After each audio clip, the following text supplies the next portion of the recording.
Welcome back to Unmasking the Trans Movement with John Euler. I'm your host, Brad Wilder. Today on the show, Alvin Louie was back for part 2. We've got a great show. If you saw part 1, you know exactly what we're discussing. It's all about the trans movement, obviously, but it's also about what's going on within our schools from kindergarten through grade 12. There's a lot of things happening within that particular area. They're trying to get to our kids, and we are trying to do our best to help educate parents to take them to a new place where they can have those tough discussions, whether it's with teachers, other educators, from school board trustees to superintendents, to the Minister of Education within their own province or their own state. So let's jump in with John right now. John, great to have you back on the show today. Alvin brings with him obviously a world of knowledge and a really, really unique way of explaining how they get into our heads and really what is happening in the trans movement in our school system. And that's what our first episode was about, part 1. Part 2, obviously, we've kind of discussed that already, but, you know, maybe you want to give another recap of part 1 really fast and kind of get people caught up for those just joining us. Brett, I encourage every parent, I encourage those that are in strategic positions of instructing parents or equipping parents to reach out to Alvin Louie, Mr. Louie, to Alvin. And Courage is a Habit. There's no better organization, in my estimation, that is equipping parents on the ground level, giving them actual tools to teach and train them how to push back in a healthy way to really take back their schools. But let's say at school boards, what do you say? What does a parent do when confronted with what appear to be very confident people that are trying to shake our confidence as parents? So Alvin, welcome back again. Please pick up where we left off. I encourage everybody to listen to the previous program. We're hitting the ground running. So pick up where we left off as far as the actual practical toolbox equipment. Absolutely. So if you didn't watch part 1, definitely do that, because I laid a groundwork on why this works. So definitely watch part 1, because we talk about weaponizing your kindness. We talk about language contamination. Now in part 2, we're going to show you an actual practical exercise in how the both weaponizing your kindness and language contamination works from actually an educator in Florida. And so one of the things that's been very, very challenging in the parental rights movement is that we're always fighting in the rears, or we're always fighting uphill, because parents are so trusting. Again, weaponizing your kindness against you. Parents don't pay attention. And by the time a parent sees the problem, which is what's happening across the country now, is that by the time that happens, it means that it's already saturated your schools. It means that it's already calcified. Now you see it, but you're about 5 to 7 or more years too late. That's very, very difficult, which is why when you're a lot of parents fighting this, the more they dig, the more they realize how deep the root goes. And they're like, how did we miss this? And that's the weaponizing your kindness. There's some trust. There are obviously some taking advantage of trust. There's the language contamination and make you believe what they're bringing in is good, and you co-sign it, either out of your silence or out of your agreement. So one of the things I want to do today for both people in Canada and the US is I want to give you a glimpse of what's coming. And now let me be very clear. When I say coming, I don't mean it's coming in 10 years. I don't mean coming in 5 years. I mean, it's here now, but it hasn't calcified yet. Your schools, through the mental health initiatives, for the US is social emotional learning. I know they have that too in Canada. It's through SEL, through mental health programs. They smuggle this into schools, and parents just hear the word mental health and they just sign a blank check. Okay. So that's how it's getting into the schools. It's just a blank check called mental health. What they're doing right now that hasn't been calcified yet, but they're already building that foundation, is they are starting to deem parents unsafe and abusive. Now, in the very first, not this episode, but before, a couple months ago when I was here, I talked about how they're redefining the word safe and abuse. So that if you don't succumb to the transgender ideology, you don't call your daughter a different pronoun or call her a different name, you, the parents, are unsafe. You, the parents, are abusive. And guess what? The school's a safe place. The counselor is a safe place. You, who've given birth, who raised your child, who've been up all night with them, who've clothed them, fed them, educated them, you're the abusive one. The counselor who talked to them for 10 minutes, yeah, they're the ones that are safe. That's what they're setting up right now. And as I remind everybody, if you redefine words, you don't have to change the laws. That's what they're doing right now. That's almost calcified. Okay, that part's almost calcified in K through 12. If the parents don't succumb to the delusion, you're unsafe, and the social workers and school counselors are working with outside agencies to separate you from their child, and they're telling the child how unsafe you are. They're turning the children against the parents. But here's the next step. I want to give everybody a glimpse into what is being set up that you haven't heard of yet. So that way, for once, we can fight proactively instead of being 5 to 7 years behind. Now, here's what's happening. Here's what's going to happen. They will extend the safe and abuse that they've already put into the schools, and they're going to start to say, not only are parents not safe if they don't succumb to the delusions, parents are unsafe if you pull your child for homeschooling. Because the majority of parents who are homeschooling do not believe in this transgender ideology. In fact, a lot of parents are homeschooling because of this. So they're starting to say, parents who pull their kids into homeschool, they're being abusive because they want to hide the abuse. You haven't heard that yet, probably, right? I don't know. Have you heard that yet, John? They're pulling. I've heard it, but I'm in the field, so I'm very much aware of it. People need to understand that this is being weaponized ultimately to target your kids. And, Brad himself experienced that as a parent. Yeah. If you pull your kids, if you're homeschool parents homeschool their kids because they want to isolate their kids, abuse them, and no wonderful, good, heroic counselor and teacher are there to witness it, to save them from their parents. Now, that isn't something that a lot of parents are hearing yet, but that is something that the transgender radical recruiters, the transgender cult recruiters, who talk about this in their webinars, in their training, and very soon they will start pushing policies. If you pull your kids, we need to check this and we need to check that. And so that's how they're going to start dipping a toe into the homeschooling. Okay. So I want to show you, based on what I just told you, I want to show you this. This is something out of the language contamination series that we just released very recently. And let me know when you guys can see this. Or you can see it. Yep. Okay, great. We call this woke bingo. Okay. And the middle is one of the most disgusting TikTok transgender activists. He's a guy that he has a big following on TikTok of children.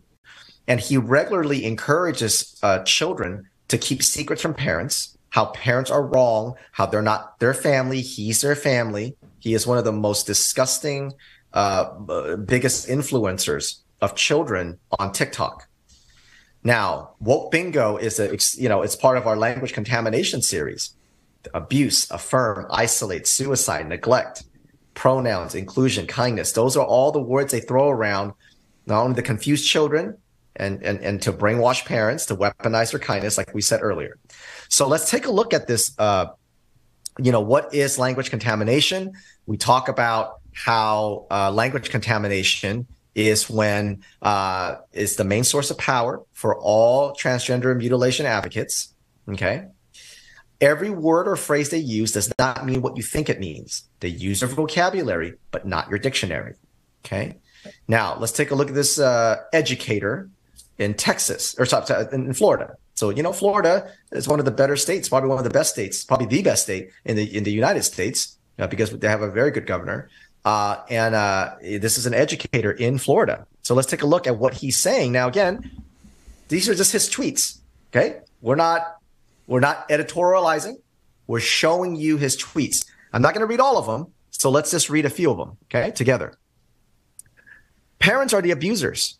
Parents who have the most access to the children are controlling and grooming their own children. So let's think about who has the most access to a minor, who has the most legal control over them, and who has the biggest motivation to maintain that control. It isn't teachers or drag queens, it's conservative parents.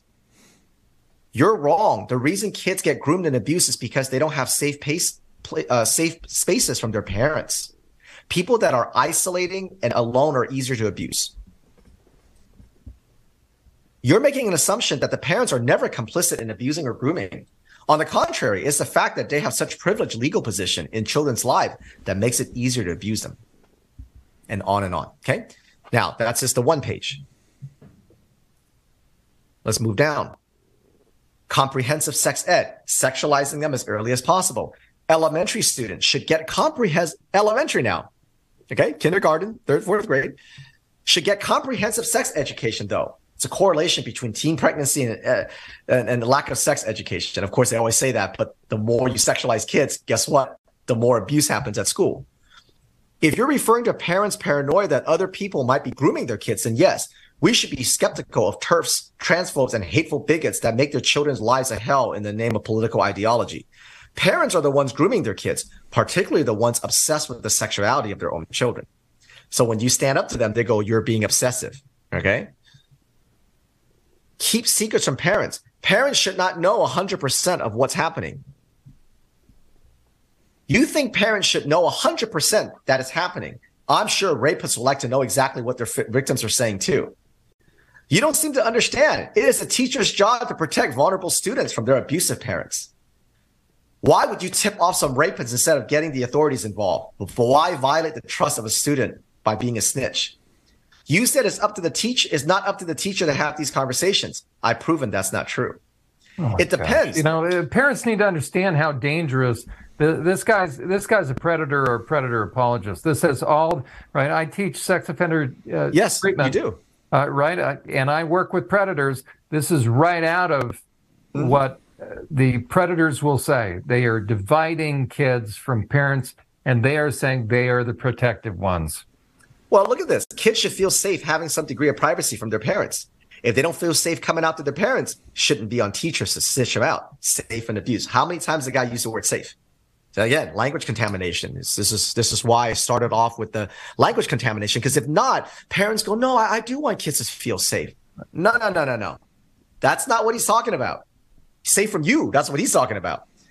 Children can make medical decisions. Minors can already consent to many medical procedures. Acting like giving teens binders is such a huge problem. It's such a huge problem. It's a bunch of hot air. Listen to this. What laws require licensing to distribute binders? He's talking about breast binders for little girls. You got to get mad. People sell spandex without, he's saying, it's just this piece of spandex. What's the big deal? Right? Teachers know best.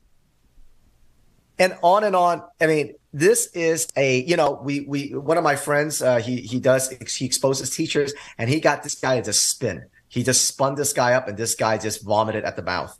And we were able to get, and then now obviously we've got a lot more than just this guy, but he just gave us so much.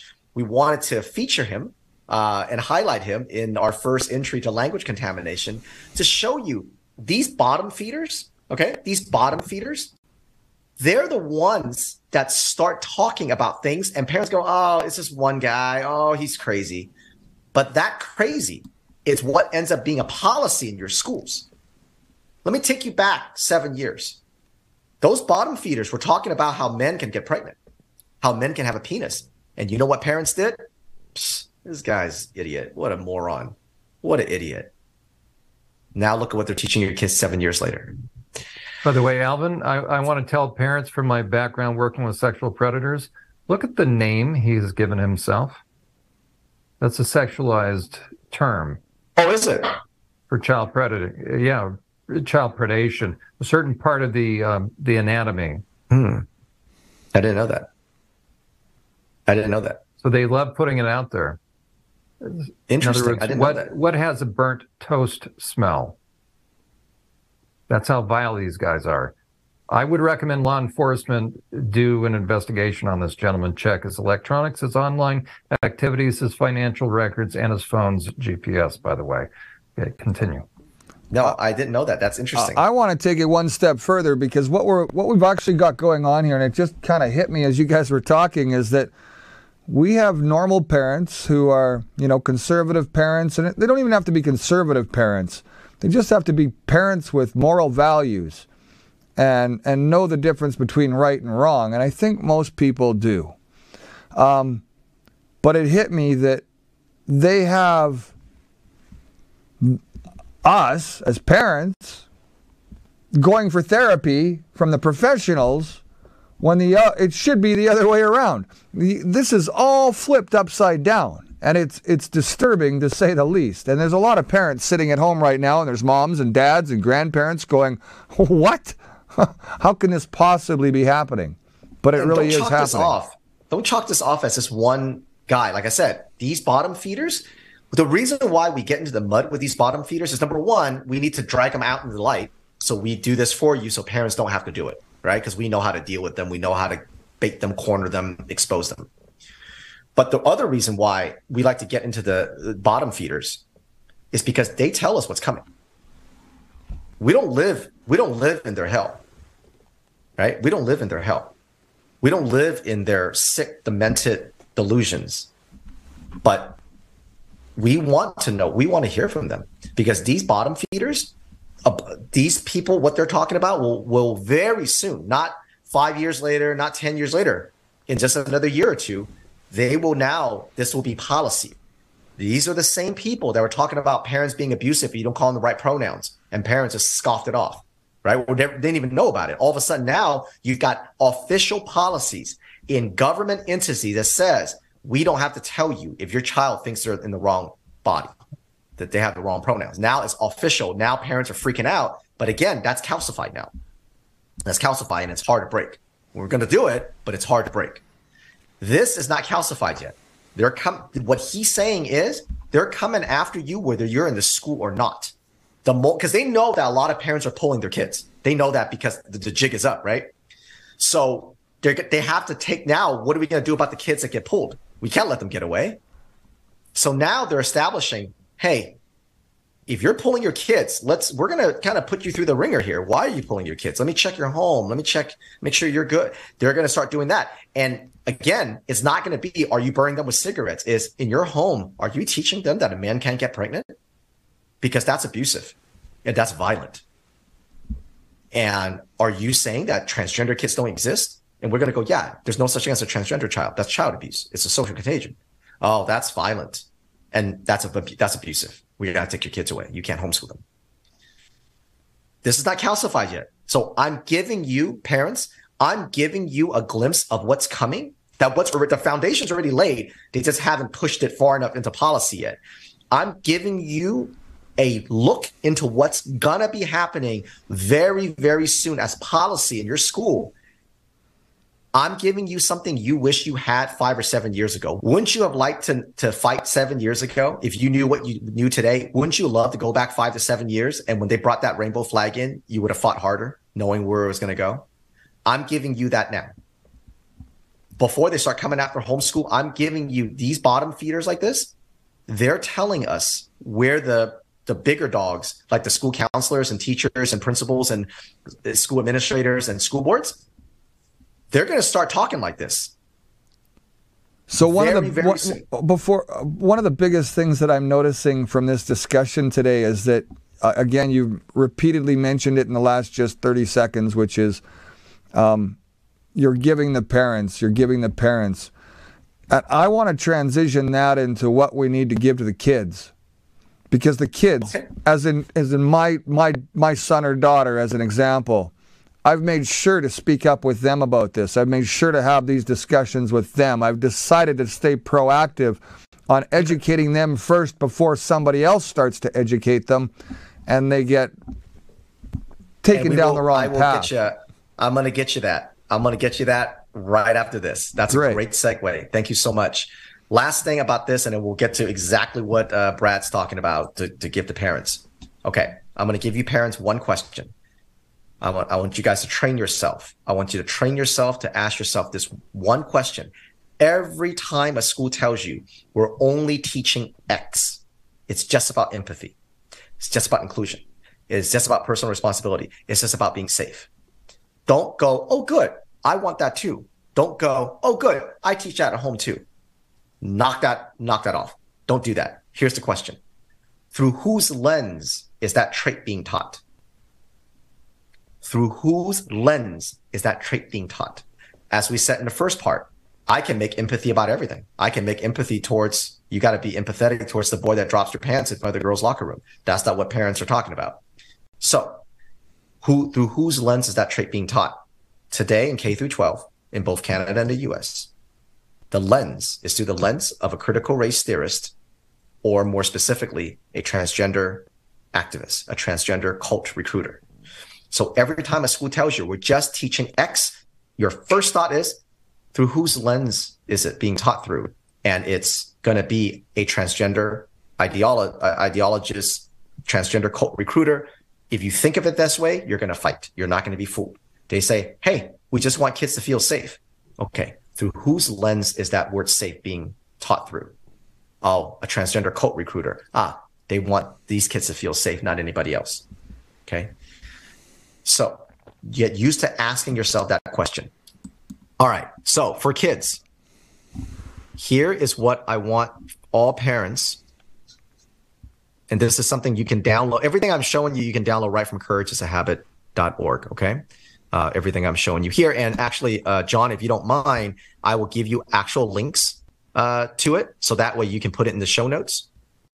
Perfect. Is that okay? Yeah, perfect. Okay. Excellent. So I will give you everything I shared in part 1 and 2. I'll give you the links so that way you can put in the show notes. All right. So what Brad talked about, what do we give your kids? Okay. What do we give the kids? So we created something last year. This is our last release of 2022. It's called Stranger Danger. Okay. And if you think about it, if you have little kids, when kids were young, what do we always tell them?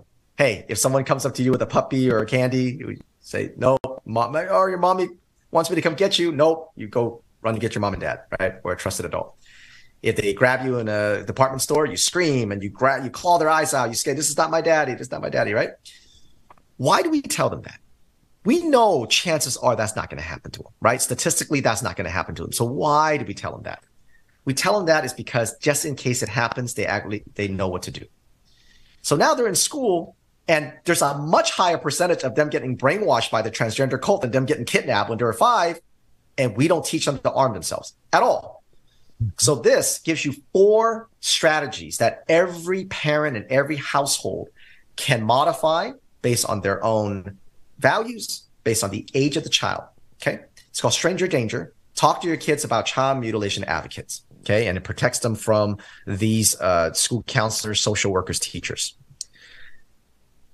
I define a little bit about what the American School Counselor Association is. In Canada, you will have your version of the counselors. I'm not sure what they're called in Canada, but in America, it's called the American School Counselor Association. We give you guys how to inoculate your child. We give you a little introduction as to exactly what Brad said. The best way to protect your child is to teach them to protect themselves. Okay. We offer 3 videos to show how corrupt the counselors are. So that way you don't have to take our word for it. We show you their own videos. These are right from their own speeches and their own webinars and their own podcasts. So you're hearing it right from their mouth. You can see their face. You can hear their voice. So we just gave you a few videos. We've got a ton of it. So let's get into it. Establish a circle of trust. Obviously, again, like I said, the younger the children, the smaller the circle can be. The older the children, they have more, mental capacity to understand. A circle of trust is these are the people you never keep your secrets from. No matter what anyone tells you, no matter what happens, these people in your circle of trust, you never keep secrets from them. So again, you establish it based on your own family values. Some people have grandparents living with them. Some people don't. That's up to you to decide. Okay. The smaller the child, the smaller the circle. Establish topics that should be family only. The reason why a lot of kids get wrapped up into the cult, the transgender cult, is because they're constantly surveying your children. They call them climate survey, health surveys, whatever they're going to call them. They're constantly asking your children invasive questions about their family, their values, what's happening, how they feel. And they're going to keep picking at it until they find a weakness.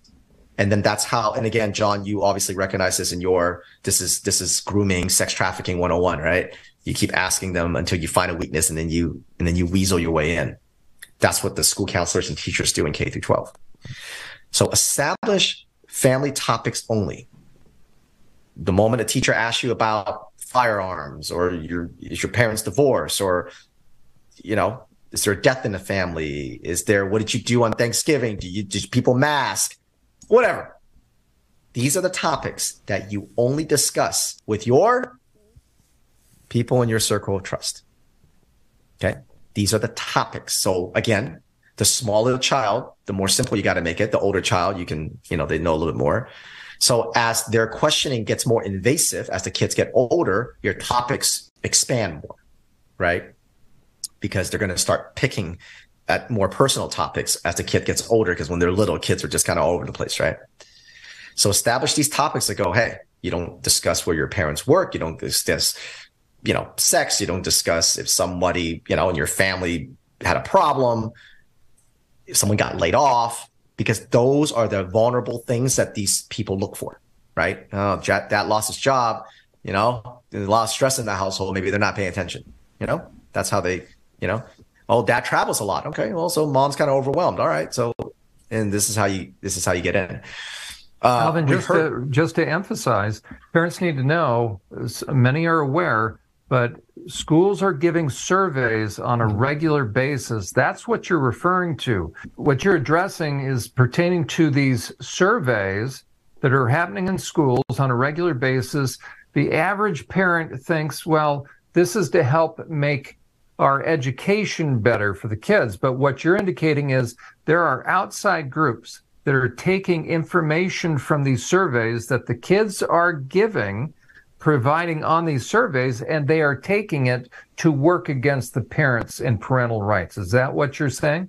You said it perfect. That's exactly right. You said it perfectly. That's exactly what's happening. And I've seen that firsthand as a parent. I've had to go to the school board and the trustees and have that discussion with them and challenge them on that all the way. A teacher approaching my kids, asking them if they have transitioned or if they want to transition. The pressure's on here in Canada just like it is in the States. Absolutely. So number 3, rehearse your responses with your child. Again, the younger child, right? Just like saying, hey, if somebody says, hey, you want a piece of candy? Your mommy asked me to come get you. This is what you tell them. This is what you do, right? We give them very simple instructions. Obviously, the older kids, you don't have to rehearse with them because, if they're 12, 13, they're smart enough to know what to say, right? You don't have to rehearse with them. But, again, your child, your children, okay? So rehearse with them. Say things like, they love the word safe. Say, I don't feel safe talking about this. I don't feel safe talking to you about this topic. Call my mom. That's it. That's all they got to say. Just repeat. Well, okay, I'll call your mom, but how you feeling? What about, we just call my mom. Call my mom. I don't feel safe. Call my mom. Right? That's I plead the fifth. Right? I want my lawyer. So rehearse it. The younger the kids, rehearse it. Keep it simple. And then last but not least, and here is, I would say, arguably the most important one. Number 4. A lot of parents, good parents, will want to avoid all this. Okay. If I have a daughter, I'm not talking to her about sex until she's 30, right? That idea, that unrealistic idea that fathers have, right? I don't want them dating until they're 25, right? Right. And obviously, in another place and time, we probably don't want to talk to our kids about sex, or at least introduce that idea until they're in their preteens, right before puberty, that kind of thing. Unfortunately, that's not the world we live in. So we have to parent to the world that we are living in, not to the world that we want, as much as that sounds good.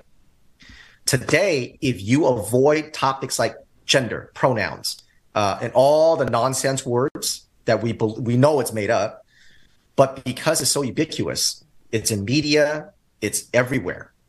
Even if you homeschool, if you do not introduce these topics on your terms and inoculate them, they will hear it somewhere else, and it will be in a version that will radicalize them.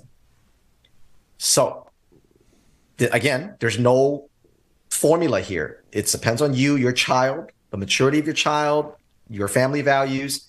But in either case, you have to expose them to the things you rather not them be exposed to early on your terms with your voice, reflecting your family values. So I'll give you an example. I don't like to show my children movies with, two moms, like even if it's a flash of a little cartoon, two moms kissing, or they talk about my wife when it's a woman, that kind of thing. Obviously, when they're little, we avoid all that. As my children get a little older, I'm going to purposefully make them watch these movies with me. And then when that little indoctrination drop comes, we will pause it and we will say, that's what they say. Some people do that, but we don't believe in that, and that's wrong. Doesn't mean we treat people badly. We still treat them with respect, but that's not what we believe in, and that's not normal. Whatever, right? Whatever it is. When we talk about white privilege, okay, what does that mean? They're saying certain people with color to do that. That's not true. Just because you're not white, honey, doesn't mean that this country is oppressive. In fact, quite the opposite. You see, we got to get that. And the mistake that a lot of parents make is they try to avoid. They try to avoid, and then you can't run from it. So those are the things that we want to give to parents. It's called Stranger Danger. Again, I'll give John all the links that we've shared on part 1 and part 2 so that he can put it in the show notes. And I hope that you use these weapons. You hope to use these tools to stay on offense, to put your school board, hold their feet to the fire. These tools are made for you, the average parent. Like John said earlier so wonderfully, you want to bring us to your state, you want to bring us to your school board, drop us an email at team@courageisahabit.org, and we will be happy to talk to you, look at the logistics, and there's a lot of things we can do for you, and hopefully we can teach you how to fight. And as always, I like to remind people, we're a nonprofit. We every dollar, every support that you so kindly give to us goes right back into the fight. It goes right back into what we do here. We get those videos from the counselors because we actually pay to go to their conferences. We pay to go to their, as much as I hate to give them money, but we got to do it so that we can expose them. So every dollar that you give us goes right back into our fight. And you can hit donate.courageisahabit.org or just go to our site and you can hit the donate button there for us, and we certainly appreciate it. Alvin, I think that John always came through with this particular saying a little bit earlier on as we got to know each other at the beginning, and it's something that regurgitated from him quite regularly, and it was all good. It's not our kids' fight, is it? No, it's our fight, and the thing that we say is actually on my business card. My new ones anyway. If you cannot stand up for your children today, they will live on their knees tomorrow. There you go. Alvin, thank you so much. I often say it of our guests, but certainly applicable with you. You are a wealth of information. I'm going to encourage parents and parent groups, churches, pastors, whoever has the ear of parents, reach out to Alvin Louie, Courage is a Habit. You need the information. Equip your parents to be able to stand up as a protective wall, protecting their parents. Alvin, we're going to have you back. Thank you so much. And Brad, as always, thank you for hosting us. You're very welcome, gentlemen. All the best to both of you. Continued success on Courage is a Habit. I know that everything that you've brought to the table is meant to instill confidence and courage in parents that are dealing with these issues along their path. So thank you both. Always a great session, whether it's a 30-minute one or an hour-long one. They're all so educational, and Alvin, you bring a different perspective to it that a lot of people can relate to, and you make it happen. So thank you again. This is Unmasking the Trans Movement with John Euler. I'm your host, Brad Wilder. As we've said earlier in the show, it's not our kids' fight, it's our fight.